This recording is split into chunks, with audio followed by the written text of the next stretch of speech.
strategic move that Eddie is making for AJ? Why are you not thinking, let's get him set up for kind of animal?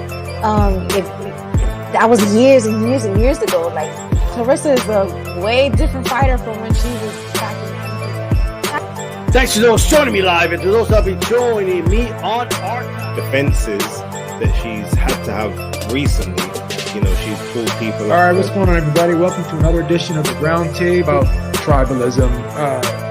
I don't think tribalism is necessarily bad. I just don't think it has to be. I don't know what he think he sees or what he think he know. But he going to the hospital, bro. Like, bro, you not winning that fight. You guys mentioned, I think, D-Style, you mentioned him versus Regis Program. I'd love, that sounds like a... I don't need you, you know, and PBC and others, in my opinion, it's like, oh, this is my guy. Like, there's a relationship. Flat out, it's tough, and we call box, and we go to the end of the round, and then... That would say, what do you mean by acting black? That's a fair question, but a participant of trash talk knows... And they're announcing a fight 3-4 months from now. And he ain't going to fight. I bet you anything. He's not going to fight somebody as good as John Wright. Thanks to those joining me live and those that have joined me on the archive. This is the 188th edition of the Round Table. Got a lot of great stuff to talk about. Tank, Paro upset, Benavides. We'll be going back to 168. What's going on with Benavides, Canelo, and more. So stay tuned. Hit the like button if you're listening on the archive. Let's go ahead and get this one started.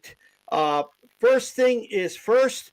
Liam Paro with the big upset in Puerto Rico. He wins in my opinion, was a very clear victory. I think he outboxed Matias for the majority of the fight. I had it about 8-4 on my scorecard. The judges rendered the correct decision, in my opinion. So there you go. He pulls it off. Joe Beeb, what you think of his performance, and what do you see for each guy here after their fight?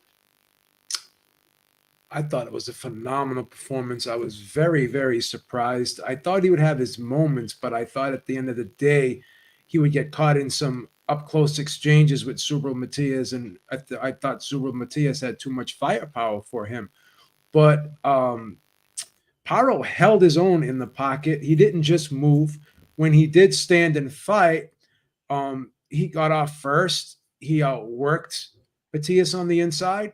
And he was able to kind of block and parry and roll a lot of those shots and didn't really get hit with anything of consequence that hurt him badly in the fight.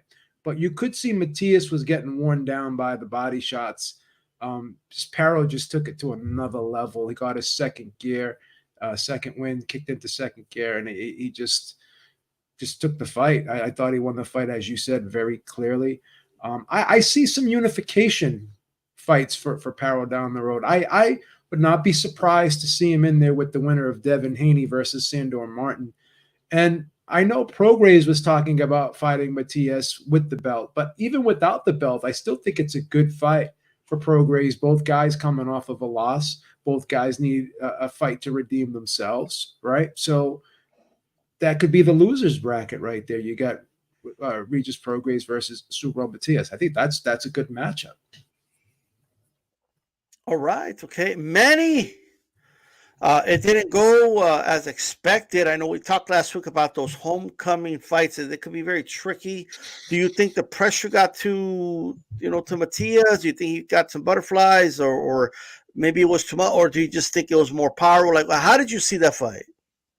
Well, first of all, happy Father's Day to all the fathers out there. Second, I got to shout out. I don't remember who actually mentioned that, that could be a factor in the fight.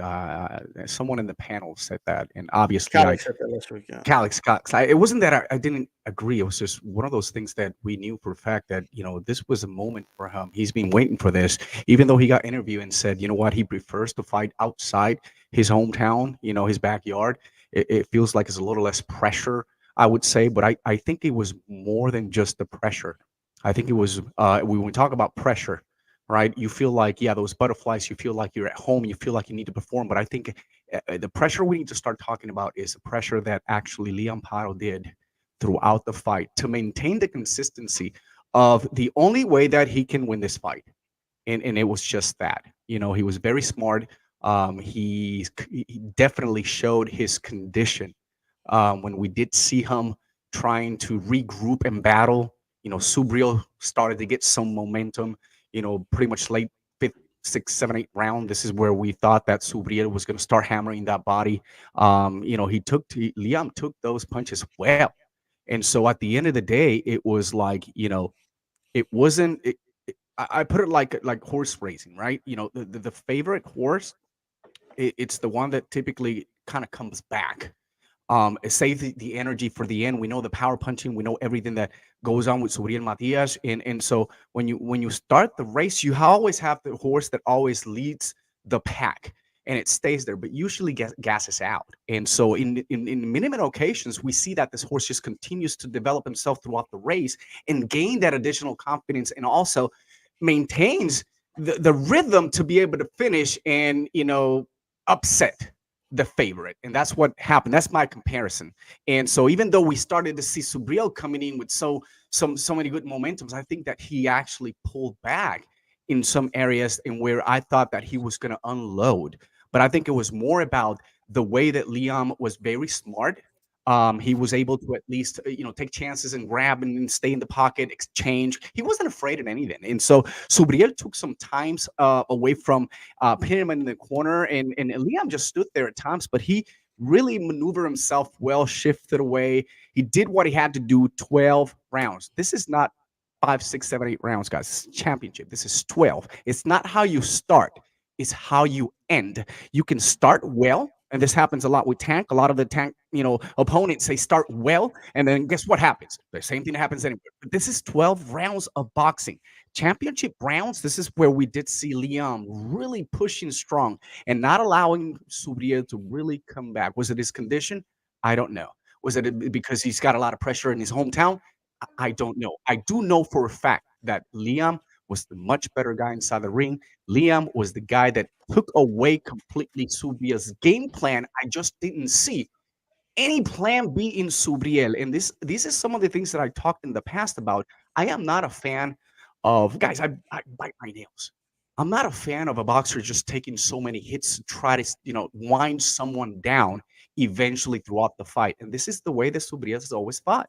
And so for me, I love him to death. I just don't like that style. You're getting hit too much. You're going to shorten your career. And things like what happened on Saturday, it is exactly what it is. We need to see him move more. We need to see him box. We need to see him take advantage, use that jab, utilize, the power he's got, and stay consistent in the body.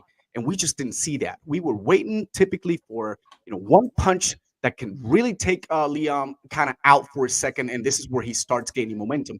He just couldn't get that done. So shout out Liam. Paro came in hometown. He upset, the man, the monster, the guy that, had all the attention. And I think he will have the attention. And Habib, you're absolutely right. This is not the end of his career. I think there's a lot of better fights, and I think that Subriel will regroup. He did it before, and he got revenge, and he probably going to get a rematch, most likely. I'm not sure, but it reaches pro grade. And Subriel Matias still a very, very interesting fight. That could be an amazing event anywhere else. So, sorry about the Puerto Ricans. Be objective when you are analyzing fights. It wasn't a robbery. All right. I didn't see Subriel winning. I did see some of the cards that were wide spread out. I didn't agree either with taking a point deduction, but the referee had warned him a few times, and I think you're getting protected and people getting hit in the back. But other than that, Liam Paro win fair. We're in our backyard. All right. Lyndon, big win for Liam Paro. Australia has another world champion. What do you think of his performance, and what would you like to see for each guy here? Well, obviously, very, very happy being an Aussie that we've got another world champion. But look, it was just a fantastic effort. I think I said in the last time I was on, I was really surprised that Liam hadn't got more love from other shows or podcast experts, whatever it was. And I probably understand that because no one really knew a lot about him. But down here in Australia, we were very, very confident that Liam could get the job done. The only thing that might have swung up for me was the fact it was in Puerto Rico. But Liam really handled it well. And it sort of reminded me a little bit of the George Kambosos, Teofimo Lopez fight. Liam he went to his hometown, of course, refused to get intimidated, really drew off the crowd and put in just an unbelievable performance. I think looking at it from an Aussie point of view, Liam got in there 100% focused, ready to go. Subriel Matias, to me, he looked like, not like they call it the hometown jinx or whatever you want to call it, but I just think he was a guy who didn't respect Liam enough. Got caught up in the whole hometown thing, the whole ring walk, where it took him 10 or 15 minutes to actually get in the ring, up there rapping with his mates or whatever it was. I think he tried too hard in the first probably 3, 4, 5 rounds, punched himself out a little bit. I think he was surprised by Liam's ability to go with him and not be intimidated. And I just think that Liam banked a lot of rounds early. I know I'm probably, again, looking through the Aussie point of view here, but could not believe the referee in the fight, who just seemed intent on making it as hard for Liam as he possibly could. I know our Puerto Rican viewers out there might see a little bit differently. But I just think Liam, he gassed a little bit in the mid-rounds. I thought he regrouped really well, finished the fight very, very well, and closed out the fight. I actually gave Matias a lot of the really close rounds, because that's the way I was probably looking at it through a judge's eyes over there. But I still had Liam winning by a point. So, but yeah, just an unbelievable performance from Liam Paro. And never underestimate the Aussies out there, guys. We come to fight, we come prepared, and never in an easy fight. But super proud of Liam. He's a great guy, very humble guy, and some big fights ahead for him. Let's hope he gets maybe Devin Haney. We can bring Devin Haney back for a third time to Australia, or maybe Liam goes over there. But some great fights there for him. Of course, all the 140-pound champions are tied up in the next few months, but just some exciting times ahead for Liam. And as for Subriel Matias, well, he's got to go back to the drawing board, doesn't he? He's got to work his way back up. Maybe the Prograis fight is there for him, but I'm just worried about our man at the moment, Liam Paro, and again, what a performance from him. Absolutely. Roberto Diaz, what did you think of Paro's performance, and what would you like to see for each guy next?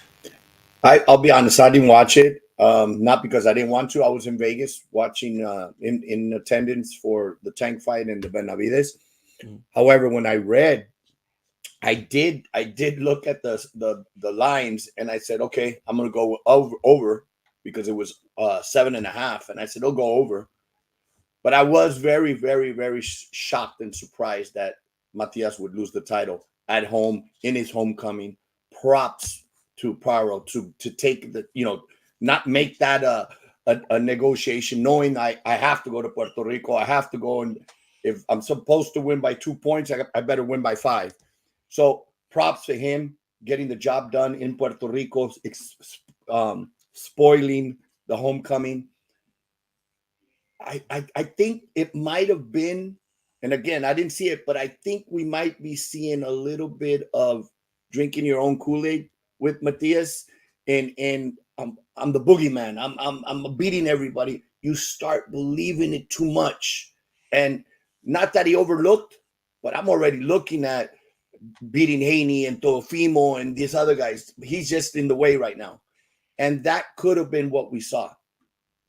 In Paro's days, don't overlook me, because this is the biggest fight of my life, and I'm coming with everything. Like Lyndon said, don't underestimate the Aussies. They come to fight. And I think what's made Matias the Superman, the boogeyman, is that where they train in the high altitude, that confidence that no matter if I lose the first 5-6 rounds, I'm going to kick into that third lung, and I'm gonna outwork you in the second half. And somebody said it earlier, it's not that first half, it's that second half. And when Paro couldn't get tired and kept bringing it back, and maybe Matias got tired a lot sooner than he expected, I think it might have been a little bit of that, drinking the Kool-Aid. I don't think it's over. I think he's an exciting, fun fighter. I love what Joe Habib said. I mean, the fight with Reedus makes all the sense in the world, because they're both coming off losses, both former world champions. The winner goes back up and fights one of these titles again. The loser sits back and says, okay, I got to rethink and reshape. But I love to see the underdog go and spoil it. I took the other day Maloney against one of my guys that I've known for many years, thinking it's going to be good, it's going to be close, but Maloney's been in the better composition, and Guevara is past his prime, and he went there and won his decision. So it's beautiful to see when you score because look, there's still it's not always the label of corrupt, and you're not going to get a fair shake. So I think we'll definitely see some big fights for Paro. Look, I can't take credit because I didn't pick Paro to win, but I did tell people to not overlook Paro. And I did say that the odds were ridiculous. I will say that, even though I didn't bet on it, but it is what it is. Shout out to Calix who did bet, right? And plenty of people did bet. I felt Matias should have been like maybe a 2.5 to 1 favorite, something like that. I just thought it was way too wide. Also, Matias had an aura about him, and I think, as Robert pointed out, I think he believed his aura. And once a fighter believes he's invincible, that's a problem. And I seen Matias hurt before, and I kept hearing, "Oh no, that's because he didn't have a good camp, and that happened because he was having problems mentally because of what happened in the Dadashев fight." And maybe all that is true, but nonetheless, I seen him hurt before. Like I seen him look human before. Like Duke told Rocky when he cut Drago, he's not a machine. He's a man, right? At the end of the day, that's all these fighters are. And if you start believing that you have this force field around you and nothing could hurt you and you're unstoppable, right? It's one thing for the fans to believe you're the boogeyman, but once you start to believe it, usually it crashes and burns, right? And I think that had a little bit to do with it. And also, I don't know. And one thing I kept saying was, I know a lot of people are underestimating Paro. I hope Matias isn't underestimating Paro. I actually do want to see a rematch. I would rather see Paro do unification first, because Paro could fight Matias, win or lose his next fight anyway. So that they could still revisit that fight. But I do want to see a rematch at some point. I do think it would be intriguing. This time, I think maybe Matias can return the favor and he could go to Australia. But, I think that would be fair. That's what I personally would like to see at some point. I thought it was a good fight, so why not? That's what I personally would like to see. Right? You guys are tuned in to the 188th edition of the Roundtable. If you haven't already, hit the like button. We have Lyndon from Boxing Deep Dive here. Former Olympic boxer, promoter, the whole nine. He has his own podcast here. Joe Beeb, Ringside Reporter. Make sure you subscribe to the channel. Catch him and his partner, Eric Lorda, every Sunday. We got Manny Marrero from the En Vivo podcast. Okay, En Vivo, like always. And, of course, Roberto Diaz, one of the best matchmakers of all time right now. Right? So let's go ahead. I agree with, sorry, real quickly. I agree with you on something. Sure. Is that the rematch? It does, and it took two fights for Matias to get a rematch with Petros, and he got it done, and that might be a good thing for him. But one last thing I just want to mention, especially for those who are trying to look for excuses, and I'm gonna say it in Spanish so my Puerto Rican people can understand better. Sure. Hay que parar la mierda de estar buscando excusas en muchas maneras. Cuando un boxeador está ganando, nosotros lo apoyamos, le damos, estamos ahí y siempre. Cuando un boxeador tiene problemas o situaciones o sea lo que sea, hay que seguir apoyando. Ahora he escuchado muchos fanáticos que están tirándole al campamento de Panda y donde está entrenando allá en Gilipilco. ¿Por qué? Porque Manny Rodríguez, World Champion, perdió. Porque Subriel Matias, World Champion, perdió. The two champions from Panda's team have lost. So why do we want to bash his camp?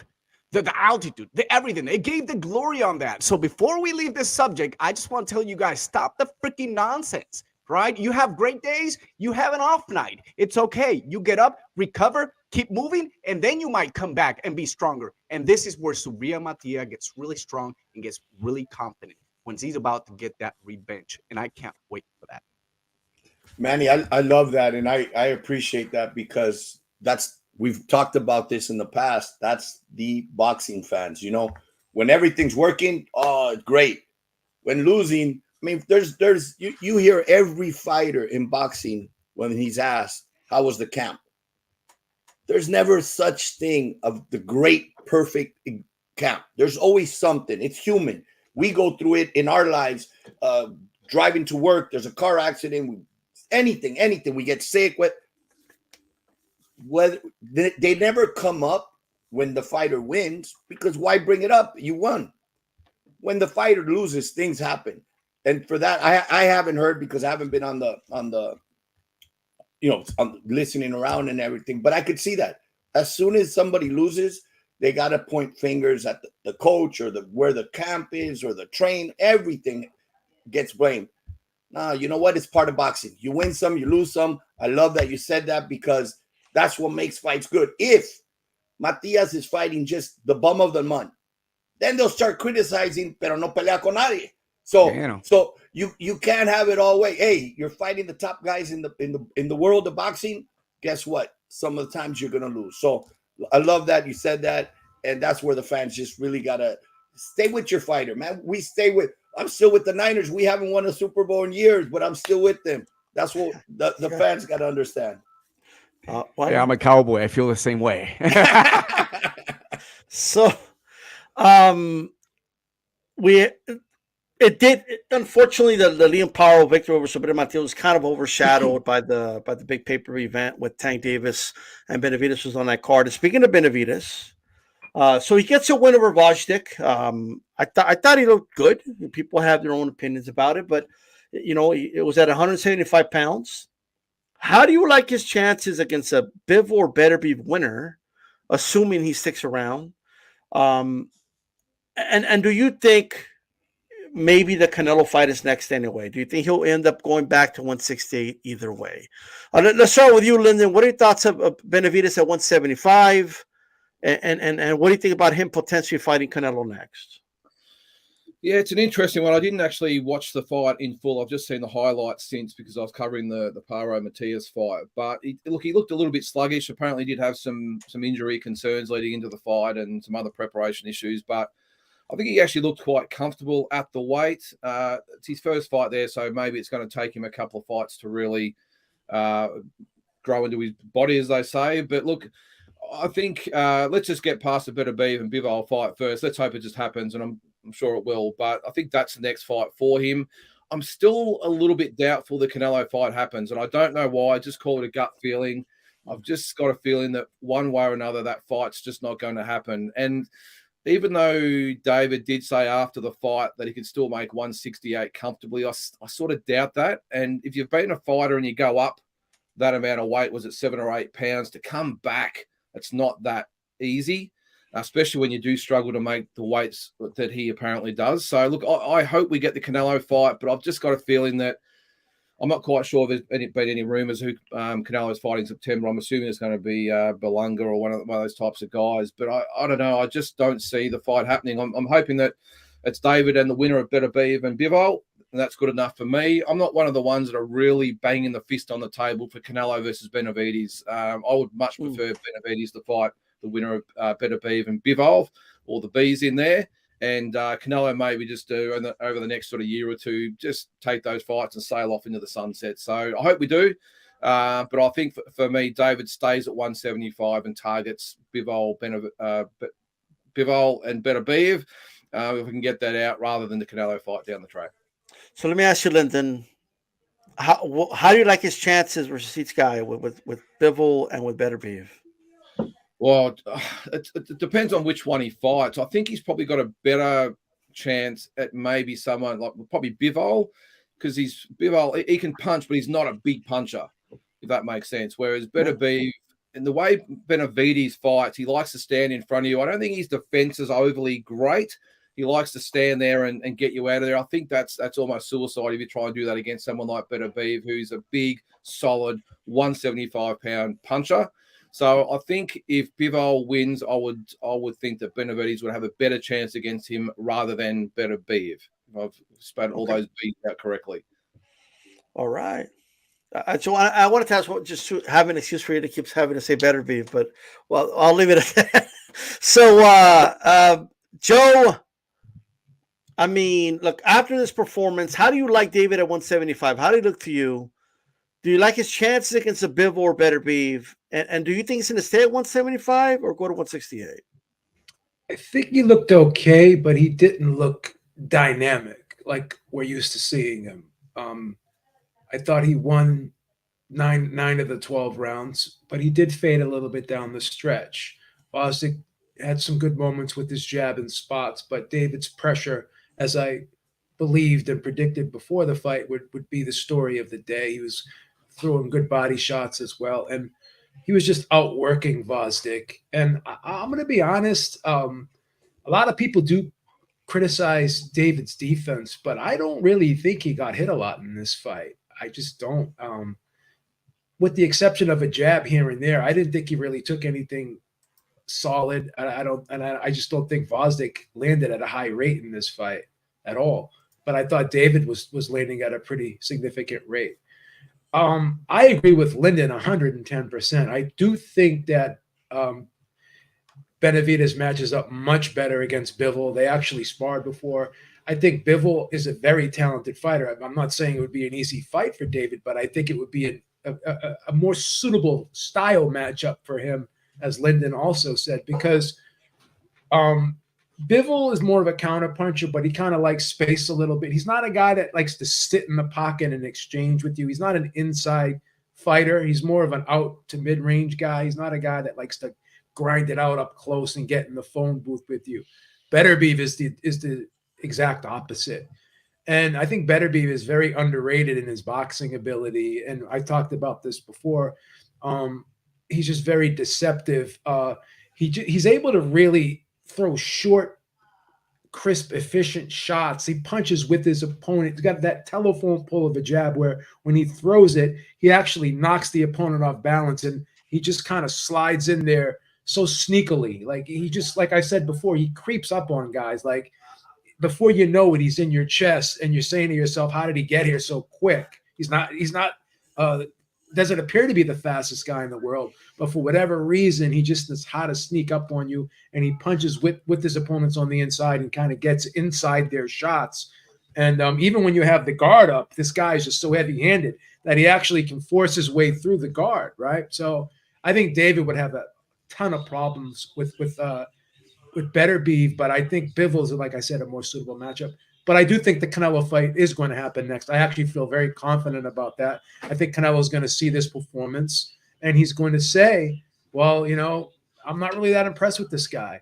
And he's probably going to say, too, well, you know what? You want to fight me? Fight me in September. He may even throw that out there and make it a quick turnaround.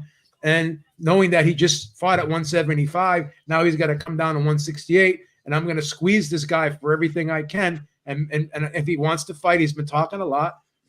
Meet me in September. I'll offer you the fight. And if the rumors are true, which I kind of suspect maybe they are, I don't think Canelo is 100% really excited about that Crawford fight. And if it's not going to be Crawford, can it really be Berlanga? Is a network going to really pay Canelo what he wants for a Berlanga fight? I do think the walls are closing in on Canelo, with all due respect.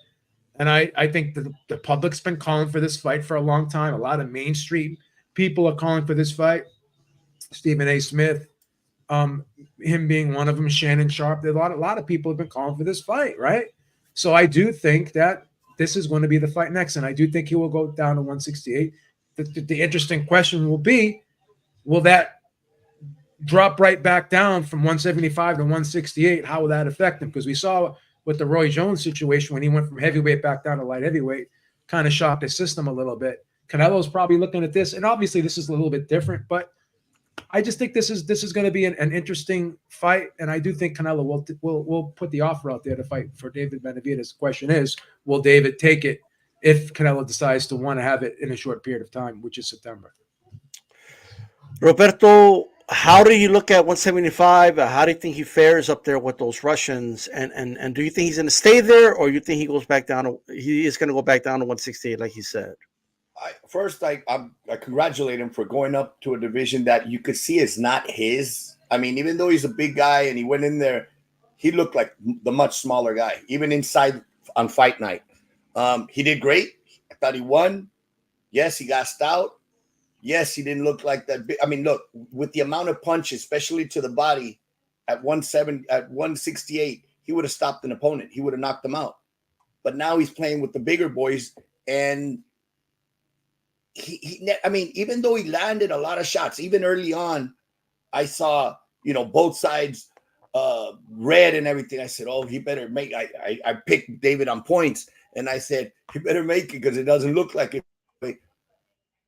There, you could see him fighting the bigger guy too. Now, this is not anywhere near Beterbiev or Bivol. And he didn't struggle because he won 9-10 rounds in the fight. However, this guy's 70. I'm sorry, 70. This guy's almost 40 years old. Doesn't have the power. He's more of the amateur style boxer puncher because even in the short range, he was pity patty. It's like, why is he not throwing harder? Somewhat of a nice jab. I don't see him beating either guy. I mean, one's a beast, and the other one's going to outbox and keep him out of range, and he's going to keep pressuring Bivol, but I don't think he'll find him. So, to me, the biggest fight out there, obviously, is not those. He has to jump back down. I want to see that fight just like everybody else, but I want to see it more so, and no disrespect. I think it'll be a fun fight while it lasts, but and again, he's done what he's supposed to this particular point. And I agree. When Saul sees exactly what we saw on Saturday, he'd be like, dude, come down to 78, or 68, and let's get this done and over with. I see a better version today of Antonio Margarito, and I've been saying that for a while now. A better version because he has better conditioning, but he's right there to be hit. And I don't see setting up anything. I don't see setting up traps. I'm just going to outwork you. Throw punches until you break down. So I do see the fight happening. I don't know if next. I would love if it would be next as well. But probably very soon. Okay. All right. Manny, how do you look at 175 to you? And do you think he goes down for the Canelo fight, or do you think he stays at 175? I'm gonna stick to what I've always said. The fight that not only the fans want to see, but what Benavidez wants is a Canelo fight. Whether it's because of the money, not the money, the fame, I'm a Mexican, I'm not Mexican, I'm this, I'm that. I want to be the best. I want to be the guy that people talk about. Because right now, everything's about Canelo. Sport of boxing right now, it's Canelo. When there's a rumor about Canelo, there's a fight coming in, social media blows up. And I know Benavidez wants to be part of that. He wants that attention. Made a mistake one time in his life. Because he was going to fight Canelo. But you know what? He got stripped, couldn't make the weight. Now he had to go back again and start all over and gain that confidence and trust to say, you know what? The big man's going to look at me. And so it's a mind game. But I know for a fact that Canelo's seen what Benavidez is doing. I have no doubt about the Canelo worked and gained that opportunity to fight a Canelo. The only way that fight can happen, like immediately, if he captures the undisputed at 175. That is juicy. That is tasty for Canelo. Canelo tried it with Bivol. Didn't happen. He wants history. He wants more to his legacy. That is the only way in my eyes, and I will continue to stick with that because I know for a fact that that's going to be more interesting. There'll be more money. There'll be more networks. There'll be more people buying the pay-per-view, and it's going to be a lot of ROI for all these companies that are going to be investing in it. Hey, maybe they'll go down to Your Majesty out there in Saudi Arabia. Who knows, right? But at the same time, when I think about it and I look what happened this weekend, that could be a double-edged sword because and I think he did gain the right to be the mandatory of the winner of Bivol and Beterbiev. But if he loses that fight, if that happens and loses the fight, the Canelo fight, there's no interest in the Canelo side. There's nothing in the state that he can say, what? Just because people are talking about it and people want to see it, I don't care if they tell me that I'm ducking and I don't want to fight him and whatever. He doesn't care what the people think. He just cares about building his legacy. The problem is that at 168, there's really nothing interesting that gets his attention. The Berlanga, why could that be a fight? Well, because, the zone, Eddie Hearn, that could happen, but there's really not a whole lot of interest in that. I just don't think Berlanga is really ready yet for a fight against Canelo. Crawford, that's not going to happen. He's not going to move up to 168. Crawford's going to have a lot of stuff happening in 154, especially on disputed status, legacy. He's got the money. He's got the talent.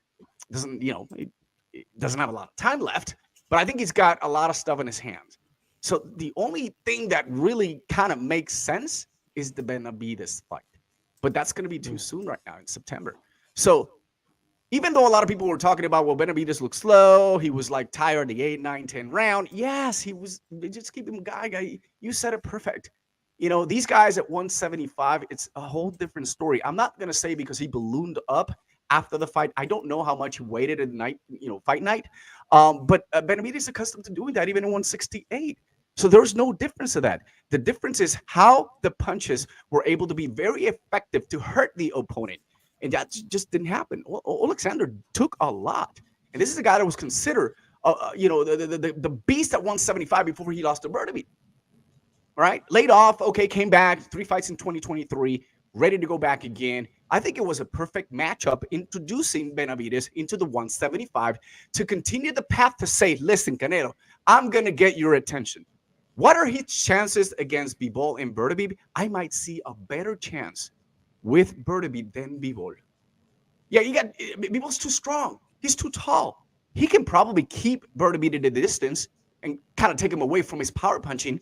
He has done that, but he's got to do it consistent. And I just don't think that, the level of strength that he's got at 168 is completely different. If that was 170, Benavides would be a beast. But I just don't know if he can make 168 either. So for me, I mean, I'm not a matchmaker or an expert or anything like that, but if you think about it, for me is let's give him another fight at 175 and see how he trends with someone that might be a little bit higher. I can't think of anyone right now, but to be honest, there's no time right now. Things are going to have to happen immediately, even though he's 27 years old, but he's still got some time. But as it pertains to the timing I need to get the fight that I want with Canelo, the clock is ticking. But he cannot fight him in September. He's not going to have any type of chances doing so. Canelo is as strong as he can be at 168. Benavides coming down again, knowing that he struggled. He struggled at 168, guys. He struggles all the time until he committed and said, listen, let me part ways with all the crazy madness in my life, and let me just commit to the sport, leaving drugs, leaving alcohol, leaving everything, and committing to the sport. And he was able to at least maintain himself at the 168. So I want to see him 175. I want to see him getting a title. And that's going to get Canelo's attention. And we're probably going to see that. When? I would say maybe Cinco de Mayo next year. Okay. Here's what I'll say. Look, I thought he looked good. But my issue with Gvozdyk, I don't know if something, if it messed with his head, what happened in the Donna Stevenson fight. I just don't. I see someone who's boxing, but I don't see him punching through a target anymore. He's not throwing that right hand with conviction like that or with confidence. He's not punching through the target. He just isn't. Not like he used to. You got to go back and watch that Adonis Stevenson fight. He was letting that right hand rip. And so he's just different, right? And obviously we all know what happened. It's a tragedy what happened to Stevenson. I don't know that messed with his head. And then, of course, it was a Beterbiev beating that didn't make anything better for him, right? And then he was gone for 3 years. Yes, he came back last year, but he fought against, lower-level guys to get the cobwebs off. So there's only so much I can make of that. And to me, it's like you were right there 3 feet away from Benavides. You didn't see the cut. You didn't, like he had an obvious cut. And he didn't quite have that killer instinct to go for it. Like Gvozdyk, to me, again, he's been boxing his whole life. He knows how to box, but I just think that instinct that you need to go that extra gear, and he just doesn't have it anymore. So I'm not trying to take away from Benavides' win. I still think it's a really good win, but I just don't like Benavides' chances against a Bivol. I don't like his chances. I think Bivol's footwork alone. I just don't see Benavides keeping up with him with the footwork. I just don't. In fact, I honestly believe that looks just like the Zurdo fight. I don't see it in any much different than that.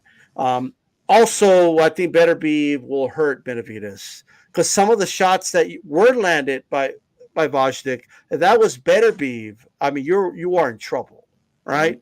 And I think he hits harder. There's no doubt about that. Now, I think he's a guy, I think he needs to have that kind of size advantage at a 168. It works for him. I don't think he's a weight bully at all. If you can make the weight, you can make the weight. But here's the thing. If I'm Canelo, if I'm advising Canelo, if Canelo could hear this, what I would say, call him out in September. The way your dad's be talking, the way Samson's talking, oh, he's scared. He don't want no part of me. This is like, okay. I fight in September. You've always known that, so I don't want to hear it's too soon. You got 3 months to prepare. You're younger than me. You're bigger than me. Well, like I'm an old man. I'm an older dude. What's your excuse, right? If Canelo was able to fight Billy Joe Saunders, 2 months later fight Yildirim, 2 months after that, well, I have opposites: Smith, Yildirim, Saunders. 2 months apart. If he was able to do that, young Benavides can do it. 2 3 months isn't enough time. Well, why is it? Why is it not? And you keep saying, "Oh, I want the Canelo fight. Canelo's scared of me. Canelo wants no part of me." So why are you fighting in June when you supposedly want the damn fight? So what I would do if I'm Canelo, I call him out in September. It's time to do the fight, right? And and no matter what happens at that point, if they say no, we can't do it because we need more time to prepare, or we can't do it because I need my cut to heal, even though you just fought Gvozdyk with it, right? Whatever you say, literally all the pressure is gone. 100%. Like that's it. The way you've been talking, you should be able to take that fight. Point blank. Period. The way people are talking, it's what I think. I do think there's a good chance. I don't know if it will be September, but I do think they're going to offer David the fight, and we're going to see if he actually takes it. Right? I don't know, but we will see. But if Canelo doesn't take it, we're going to talk about that a little later. Then we have a lot of things to talk about. Pugilistic Zhang with a $2 super chat. 140 has so many toss-ups. Best division in boxing. That division is hot. There's no doubt about it. If only Ryan could make the weight, we could have had an extra dude in the division. You know what I mean? But it is what it is. Thank you for the support there, brother. I don't know. Hey, Roberto, if you were still working with Canelo, whatever, would you advise him the same thing? I love the fight. I love the fight. I mean, this is a fight that it's the perfect look for where Canelo has problems is with the guys that are running, boxing, counter punchers. But anybody that comes at him, he's the counter puncher. He picks when to fight, when not to move away. I mean, he's the perfect fight. It'll be fun while it lasts because David is going to come to throw bombs. But seeing the fight on Saturday, seeing his arms, the first thing I thought is, man, those are perfect targets for what Canelo likes to do. Break down those arms, tire those arms. Not once did he get hit to the body. The body's soft. He's just a strong kid that hasn't been pushed to that limit yet. But with all the experience, and he's going to come. He's going to be that young, fresh lion that will take 5 shots in order to try to land one. But every time he gets landed, that one, little sooner than later, it's going to get broken down. I love the fight. I love the fight for Canelo. I think it's the great fight to ride off into the sunset. I don't love the Crawford fight because what? He beats Crawford, he's too little. And he loses to Crawford, oh my God, he lost to a little guy. So it's like, you're damn if you do, you're damn if you don't. The Berlanga fight, I love it if I'm with Canelo because it's 5 rounds, 3 rounds, or whatever Canelo wants it to be. But it still maintains, it'll bring out Puerto Ricans because, Berlanga is going to kill him. Okay? That's the easiest fight Canelo can have. But it's still against a young lion who's undefeated. and strong, but nothing to do with the David or even a Pran. But if I'm Berlanga's side, that's the fight I want. I gotta look. I'm undefeated. Exactly. Now you mentioned. I love what you said. Canelo says right now, let's fight. Let's do it. If they get team Benavidez says yes, and us, it is a money thing. If they say no, we're not going to do it in September because there's not enough time, then I got to respect that, because now it's not a money thing. Now it's, you know what? I'm not going in there half-assed. I'm going in there to win, so I got to be 100%. That's going to be very telling if you say no and you never get it again, ever it never comes up back again, or if you say, nah, I'm going to do it, but only when I'm 100% because I am going to win. That has a lot to do, with where his mindset is. So let's talk this Canelo dilemma. Can Canelo really? Because Canelo said it. I hear other people say it. Can Canelo really do what he wants? Right? With the media and fan pressure only rising to fight Benavides or Crawford, I'm seeing a lot of it. Who can he fight next to really justify his purse, what he wants to make? Because Canelo is asking for a lot of money. It's guarantees, right? So, to me, yes, of course, technically we could all do what we want. Right? I could go and do whatever I want, but there's consequences for what I do, right? There's going to be reactions to what I do. Canelo could try to do whatever he wants, but who's going to pay it? Right? Are the networks going to fork out the money? Is he going to have to maybe take a pay cut with his guarantee? Is he going to? There's a lot that goes with it, in my opinion, right?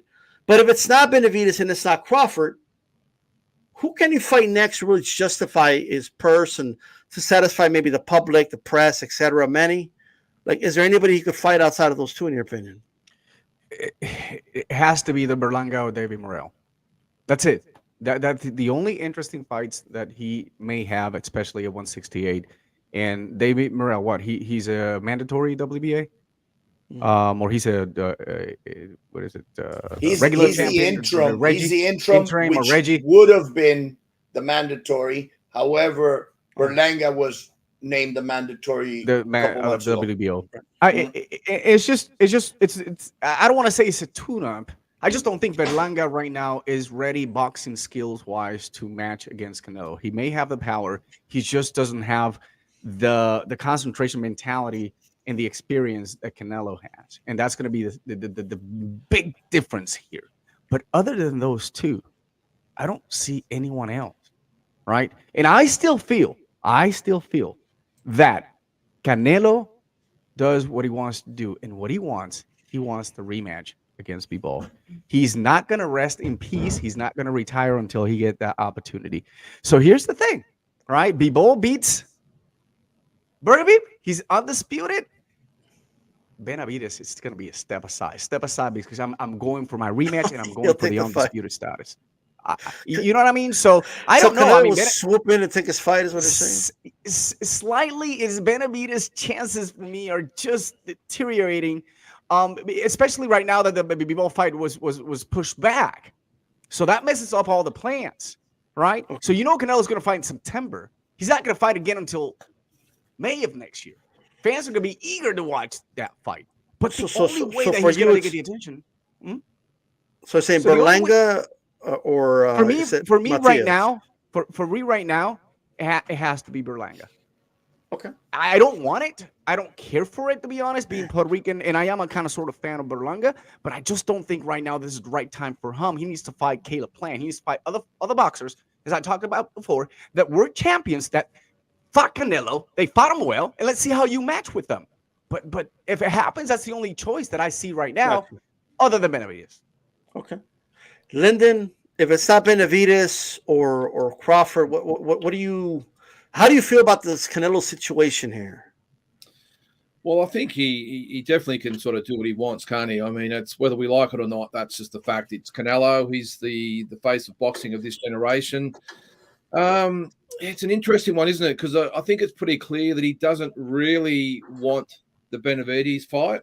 But on the other hand, who else does he fight? There's really no one out there. I'm not quite sure I agree with the Bivol rematch. I think he realised he bit off a little bit more than he could chew going up and fighting such a quality fighter at 175. And I think he got his backside slapped a little bit there and has gone back to 168. I understand the Crawford fight is an interesting one because it's a no-win situation for Canelo. I would love to see it, and I think Crawford would be a great chance in that fight. But I understand that it's if he wins, then he's beaten up a blown-up welterweight, and if he loses, well, that affects his legacy. So it's a real dilemma for Canelo because, as I said, he doesn't want the Benavides fight. I think that's quite clear. But there's no one out there. The Belunga fight, even Morale, I think, is going up to 175, I think, isn't he? So there's really no one else there for him to fight. So I've got a feeling I said before, maybe it doesn't happen. Maybe it does because he's going to be backed into a corner and literally has no one else to fight. So maybe it is Cinco de Mayo last year. So maybe the scenario might be Belunga in September and then Benavides in May. But outside that, I don't think he goes back over old ground with Plant either. So, as I said, it's a really, really tough one for the Canelo camp because they don't want Benavides, but who else is there for him? So maybe that is a scenario, Belunga September, Benavides in May. Joe, can Canelo really do what he wants? Canelo definitely has a lot of leverage in the sport of boxing, but no fighter can truly do 100% what they really want unless they decide to buy a digital platform and they're able to put their own fights on. There's a lot of moving parts in boxing, and you have to sell the fight to the broadcaster. And if the broadcaster does not want the fight, then you have nowhere to put the fight. Saudis said they wanted Crawford, and it appears from the rumors that Canelo's not crazy about that fight. Then you also have the sanctioning bodies who are involved, and eventually they're going to want their mandatories to be fought, right? They want their mandatories to be satisfied. So there may be a scenario where they start stripping him eventually, right? So the market dictates what anyone can do, not only in boxing, but in business in general and economics in general. So it all depends on what the market wants. And the market is telling Canelo right now that they don't want some of these fights that he's been fighting, right? Because he's not doing the numbers he used to do. The numbers are starting to dip. And I think they'll continue to dip if he keeps fighting guys that people really don't want him to fight. Now, of course, his diehard fans won't care, but then you have the other fans out there who are just fans of the sport and not necessarily just fans of Canelo, and they're not going to be happy with the Berlanga fight. I mean, Stephen Espinosa just spoke, and there was an article written recently on Boxing Scene on how the illegal streaming has gone through the roof, right? And part of that is because of the prices, right? Obviously, the prices of pay-per-views are through the roof. And part of that is because all these fights are on pay-per-view now, more so than ever, that we question whether they should be or not. And another component to that is fighters are not fighting the fights that the fans want. So fans are saying, why am I going to buy these events? So at the end of the day, I think there's a lot of pressure on Canelo to fight David Benavides next. And I do think that's the direction he's going to go in. So no, he can't do whatever he wants. No one can do whatever they want. No one can. By the way, I love what Turkey Alashik is doing, but some of the fights he's proposed are like out there. I'm just going to put that out. I'm just going to say. Charlo Patai going to 175 to fight Canelo. Like, what? I don't know. But it is what it is.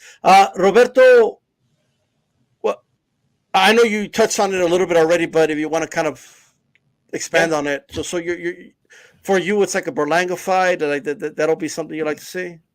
Not that I'd like to see, but if I'm Berlanga, if I'm working with Berlanga, I'm not going to put him next to Khaled. I'm not going to because I run the risk of him losing and the potential of the big fight generating for him, for me, manage-wise, promotional-wise. So with Berlanga, I got to be so careful because I want the Canelo fight.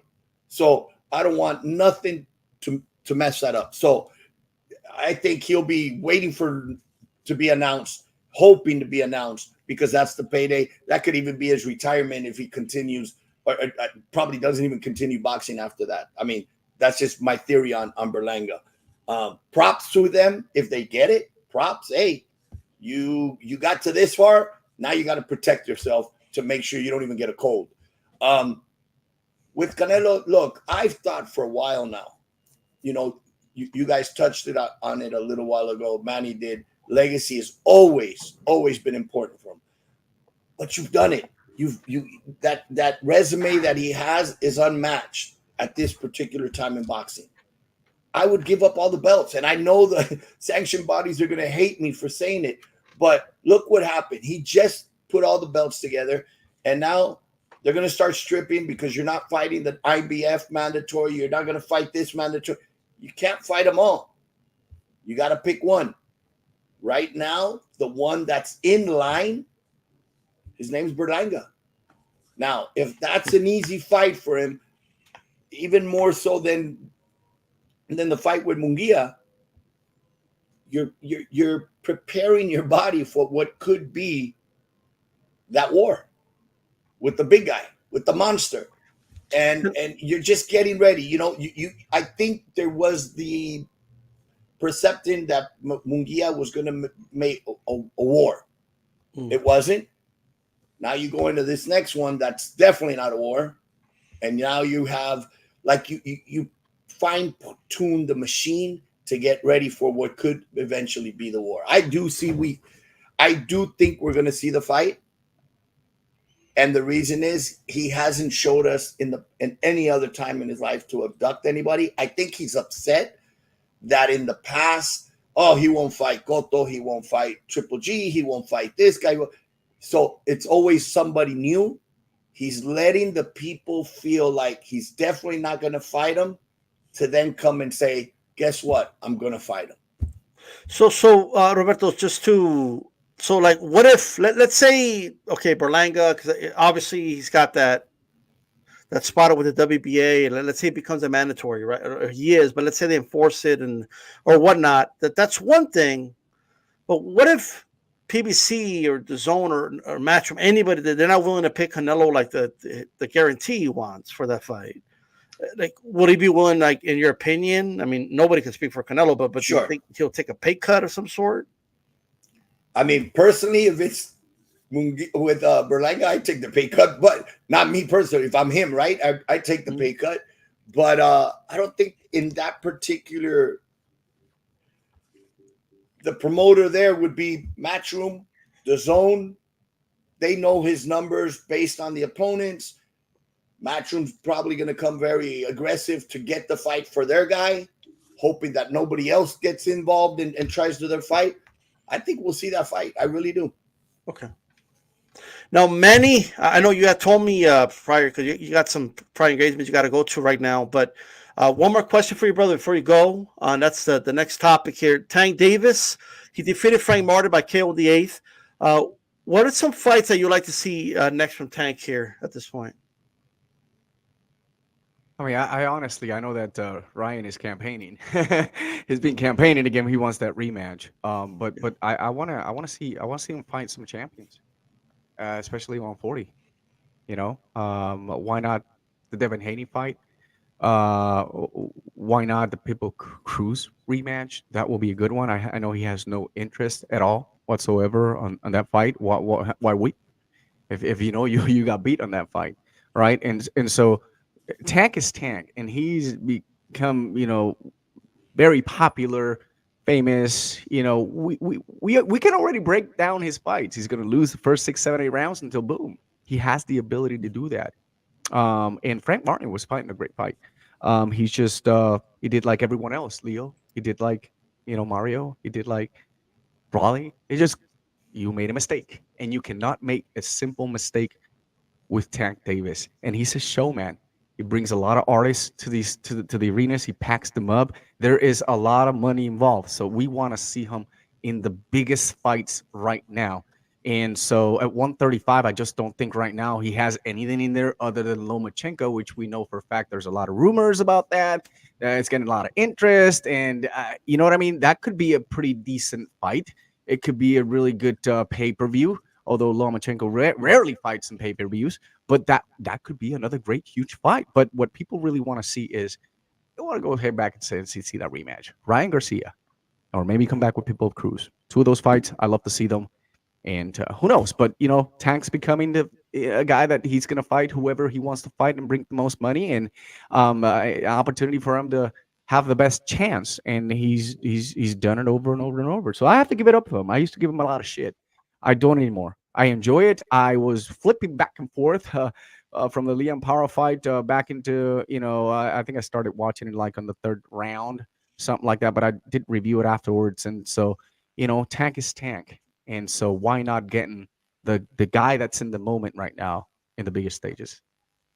All right, brother. Hey, I want to appreciate you guys. I always want to appreciate you guys for bringing me on board. It's always a pleasure meeting all you guys. Lyndon, great to see you. Joe, Roberto, good to meet you. Appreciate you guys. Hope you guys have a wonderful week, and we'll see you next time. Thanks, D-Style. For sure. And Bivol. Bivol. All right, the one and only Manny Marrero. Make sure you guys subscribe to the In Vivo podcast here on YouTube. I think there's a lot of ways we go with this, but we are now talking about Tank Davis. Everybody in chat, make sure you hit the like button if you haven't already, by the way. To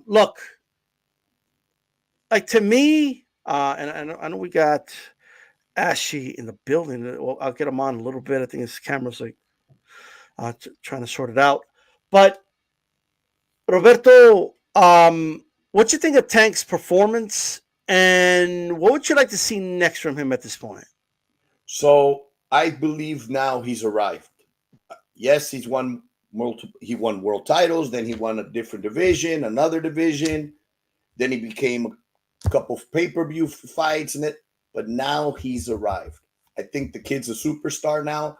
He's comfortable with the role of the superstar. He played a little bit of he wasn't the villain, and that's what I like this fight. He smiled. He was playing mind games, and you could see, when we say he gives up rounds, not that he loses the rounds, not that he's falling behind, but he's working on you to figure you out. And then once he figures you out, it's game time. Check. And I think that's what he did. Martin fought very disciplined. Martin was smart. He was like, I'm not going to engage. You know what? Guard up and hold you when I needed to, trying to frustrate him. But then a couple rounds before the knockout, Tank's going hands down. It's like, okay, now I know. I figured you out. I'm putting you asleep.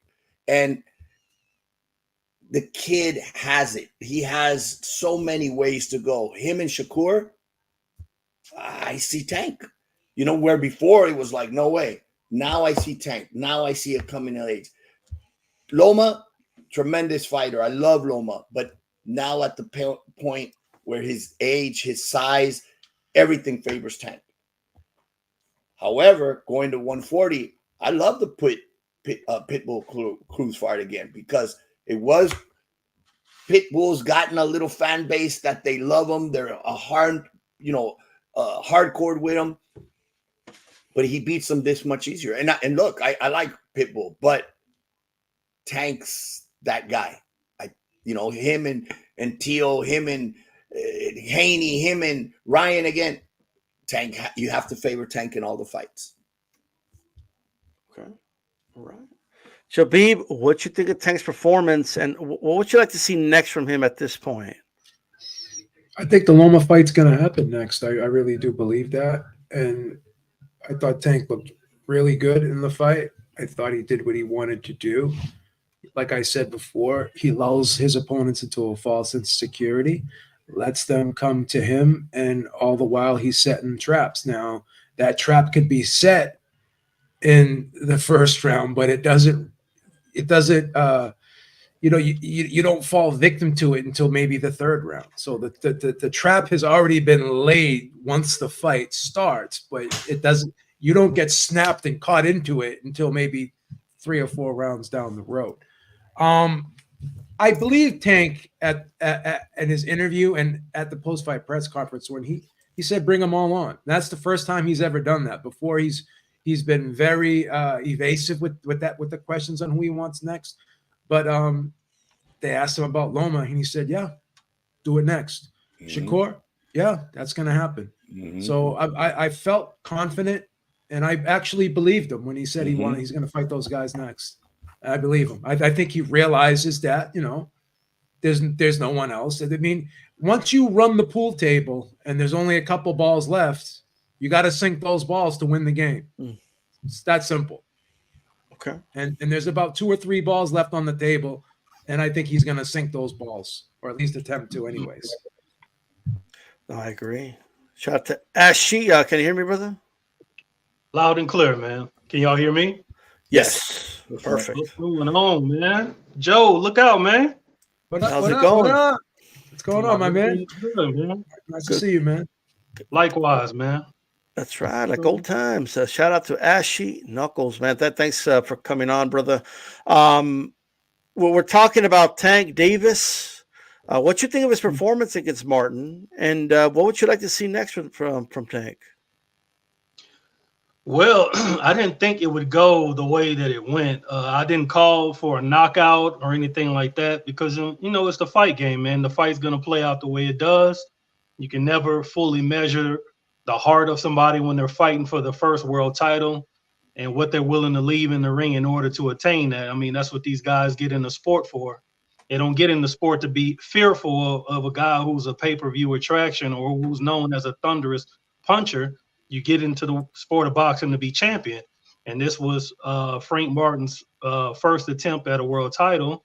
It shouldn't matter that it happens to be on a pay-per-view scale with stars on the outside. It don't matter who the champion is. You get into the sport to be champion. And he started off well. You know, he was boxing really well, boxing on the move, getting his shots off and pivoting out of the way and not being there for the return fire. And, you know, Tank Davis tried and true. I mean, of course, there are many ways that he's shown us that he can dictate a fight. In this particular fight, he was walking him down with the high guard, putting constant pressure to see if, you know, pressure bursts pipes, to see how a young fighter would react under that type of heat. And while he's sitting there watching Frank Martin, he's decoding, you know, he's seeing the shots that are available, not necessarily taking them, but seeing them. I saw him setting up that uppercut the whole time, but he wasn't throwing it. But you can see his foot position that uppercut it was coming. But an inexperienced fighter would have threw it from a range where it wasn't conducive to being an effective punch in a fight. So he just sat on it. He put it in his pocket to the right time. And as a result, Frank Martin was banking rounds and, you know, looked like he was cruising toward a victory. Of course, there were 12 rounds in the fight. And at any point of the fight, a fighter can be hurt, especially when you're dealing with Tank Davis. So when he start to get his punches off on Frank Martin, all those openings that he was seeing previously, he start putting glove to flesh. And Frank Martin began to react because, you know, Tank has the power to end the fight and disconnect a fighter at any point in a fight. I think those earlier body shots that he put in the bank early in the fight paid dividends. It slowed Frank Martin down to the point where Tank was able to get off some combination punching when Frank Martin retreated to the ropes, which is where you don't want to be. And once he hit him flush and got him to drop those hands, it was good night, Irene. You can't afford to drop your hands with a puncher like Tank. So it was a great outing. I don't think Tank goes into a fight looking at it like, oh, I got to win every round. I think his whole MO is I'm going to take my opponent out and I'm going to do the things necessary to find the ways I can get that done. I don't give a damn what the scorecard says, you know? Now, that depends on the opponent, of course. Like he said in the interview, he said, I couldn't fight Ryan the way I fought Frank. You're not walking Ryan down because his left hook is as advertised. That is one of the most blinding fucking punches I ever seen in my life, bro. And Ryan know he got something there. That's why he's so big-headed and says a bunch of dumb shit, because he know he has something there. And I'm surprised that Devin didn't pick up on that. I mean, bro, it's so fast you're not going to see it. You know what I'm saying? At least keep your left hand up. You know what I'm saying? So it was a great night of boxing, man. Unfortunate for Frank Martin. He came up short. I think he took the fights necessary to get a title shot. I mean, some people will start to say, oh, he fought Frank Martin. I mean, would it be a difference if he fought Shakur Stevenson for a world title? No one would have batted an eye if Shakur made a defense against Frank Martin. That would have been a good fight. You know, so of course, when you're the star, you're supposed to fight everybody who the fans say, oh, fight this guy, fight this guy. That's just not the way the sport of boxing works. So, but I liked it, man. I thought it was a great outing, man. Beautiful knockout. And it wouldn't, no one could say, hey, the ref stepped in and stopped it. That was a KO. He counted.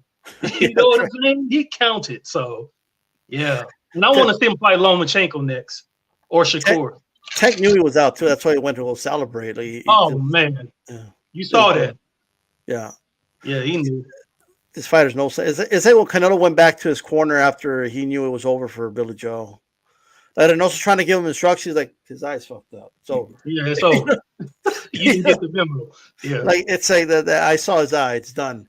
Lyndon, what you think of Tank Davis's performance and what do you want to see next from Tank? Probably one of the best fights I've seen from Tank. I thought he fought very, very well. I thought, look, I wasn't impressed with him as always in the lead up to the fight as a person. Probably, I don't think such a great guy, but as a fighter, you have to respect him. And what I like about him, he doesn't. I think it was mentioned before that he doesn't. It's not necessarily about winning the rounds; it's the total package. And I think that's the way he faces the fight. It's a 36-minute round basically. And he doesn't really keep track of whether it's the first, second, third, or fourth. It's just like, okay, I'm breaking you down bit by bit. We've just got a few rest minutes in between. So I was really impressed with him. Look, Frank Martin is a very, very good fighter, and he made it hard for Davis throughout. But I must admit, even though he was winning a lot of rounds, I just had the impression right the way through that he was going to get to him eventually. And that knockout, you're right, it was there was no need to count. That was just a beautiful punch. He the punches that pretty much froze Frank Martin in his tracks, and then that left hand that just iced him. It was just a brilliant punch. So yeah, really, really impressed. I would have hoped that Frank Martin, I know it's not necessarily his style to actually stand with fighters that much. He likes to box and move and everything else, but yeah, would have liked to have maybe trying to take the fight on a little bit more because Tank Davis just hunted him down for those 8 rounds, didn't he? But going forward, look, like everyone, I'd love him to fight Lomachenko or Stevenson. But more than anything, I'd probably like to see him go to 140. I think that's where the better fights are for him.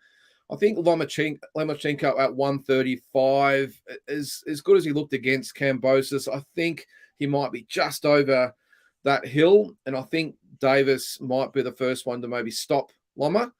Shakur Stevenson, look, I don't think he's done really anything at lightweight to justify that fight. He looked dreadful in his last fight, didn't he? And hasn't really done anything since. So I'd love to see him fight, whether it be Haney, Paro, Pitbull again. Not quite sure the Garcia fight happens because of the weight, although Garcia was obviously pushing for it.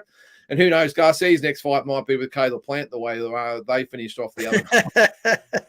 We'll see what happens there. But yeah, look, either way, I think Tank Davis has really arrived as a genuine superstar. I know he's always been a very, very good fighter, but I think he's really in the top sort of 3 or 4 boxes as the face of the sport at the moment. Some great fights, whether it be at lightweight or super lightweight. And now it's up to him. What I'd like to see more from him, though, he needs to be more active. This one fight a year stuff, I don't like it. He's too good a fighter to sit on the shelf for so long. So let's just hope maybe he gets 2 fights a year and we see some of those really good fights at 135 and 140.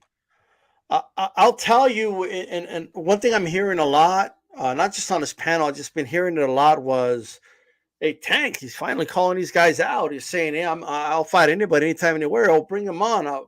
Loma, bring him on. Shakur, bring him on. I want all of them, right? There's one common denominator here. Like there's somebody that's not there. Like you know what I mean? Like there's somebody that just happened. I don't know if you know what I mean? He's nowhere to be found. He's MIA. The same guy that said we're not going to work with other promoters or we're not going to make other promoters rich and we know what we're doing, and this is not the right time to do the Loma fight. It's because I do think Mayweather is the sole reason why we didn't get Tank versus Loma. Like I believe that, right? He was the main guy, right? I just noticed that Floyd Mayweather isn't around. So now Tank could just be himself and just say, "Yeah, I want to fight these guys." Where before it was like, "Well, I don't know." Like he would look at Floyd. Go ahead, Robert. You bring up something very. I hadn't thought about it, but you bring on something very important. This was the time, and I said it before. Yeah, and I said it even 2 days before, or 2 days, the night before the fight, after the weigh-in. Tank was different. Tank enjoyed himself during the press conference, during the weigh-in. He messed with the mind of Martin a little. Maybe because he wasn't, pulling all the attention to himself. It was finally Tank's show. And I think he gravitated it, he enjoyed it, and that's what made him become the superstar. Look, I said he's been a world champion, he's won multiple weight classes, he's done the things a young man should do, except this fight really put him at a different level of being a star. The kid got the win by devastating knockout. I don't see him losing the rounds like, he's losing rounds, he's falling behind. No. He does have that from Floyd. He must have learned that from Floyd. He's letting you fall into a sense of security that, while he's figuring you out, setting up the trap, and then putting it to sleep. The kid is there. But I hadn't thought about, Floyd's not there taking the show away from him. Now it's the Tank show. Well, look, if Floyd was there, he would have been like hovering around like the ring apron. He would have been yelling things at Tank when he's in the corner trying to listen to instructions from his trainer, right? Just so he could take the credit for a Tank's win. I always felt that he always did that. Hey, you're behind. You got to and then you see Floyd.